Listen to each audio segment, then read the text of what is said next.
कुछ लोग घर छोड़ते हैं नेता बनने के लिए, कुछ लोग घर छोड़ के मुंबई भाग जाते हैं अभिनेता बनने के लिए, कुछ लोग घर छोड़ते हैं लेखक बनने के लिए, कुछ घर छोड़ते हैं पत्रकार बनने के लिए। पत्रकार कितने बैठे हैं भाई? कुछ घर छोड़ते हैं कलमकार बनने के लिए, कुछ घर छोड़ते हैं हीरो हीरोइन बनने के लिए, कुछ लोग घर छोड़ते हैं पंडा पुजारी बनने के लिए, कुछ लोग घर छोड़ते हैं कथावाचक बनने के लिए, कुछ लोग घर छोड़ते हैं पैसा कमाने के लिए, कुछ लोग घर छोड़ते हैं मकान दुकान बनाने के लिए, कुछ लोग घर छोड़ते हैं खेत खलिहान बनाने के लिए, कुछ लोग घर छोड़ते हैं व्यापार करने के लिए, कुछ लोग घर छोड़ते हैं लखपति बनने के लिए, कुछ घर छोड़ते हैं करोड़पति बनने के लिए, कुछ लोग घर छोड़ते हैं अरबपति बनने के लिए, कुछ लोग घर छोड़ते हैं मोक्ष प्राप्ति के लिए।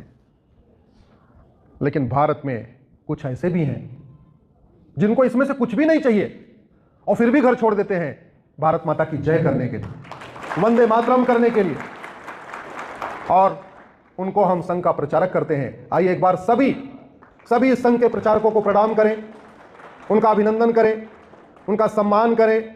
जो हैं उनको दंडवत प्रणाम करें, जो नहीं है उनका वंदन करें। अब सवाल यह है कि उनको कुछ नहीं चाहिए इसमें से, तो चाहिए क्या?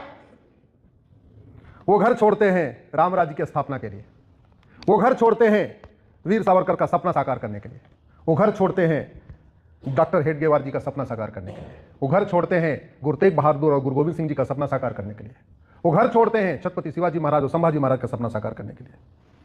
क्या चाहता है संघ का स्वयंसेवक? संघ का स्वयंसेवक चाहता है स्वच्छ भारत का निर्माण हो, स्वस्थ भारत का निर्माण हो, साक्षर भारत बने, संपन्न भारत बने, समृद्ध भारत बने, सशक्त भारत बने, सुरक्षित भारत बने, समावेशी भारत बने, स्वावलंबी भारत बने, स्वाभिमानी भारत बने, संवेदनशील भारत बने।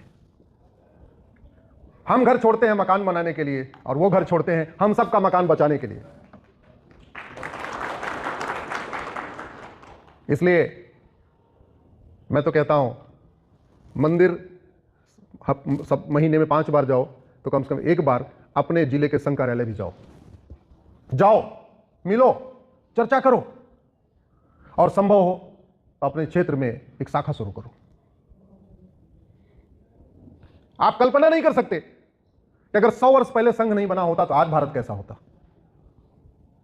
एक बार सोचना आप कि वर्तमान भारत और ब्रिटिश भारत के बीच में खड़ा कौन है, या ब्रिटिश भारत से वर्तमान भारत की तरफ ले कौन आया? वो लोग तो नहीं लाए ना जिनका कपड़ा ब्रिटेन में ड्राई क्लीन हुआ करता था, वो तो नहीं लाए।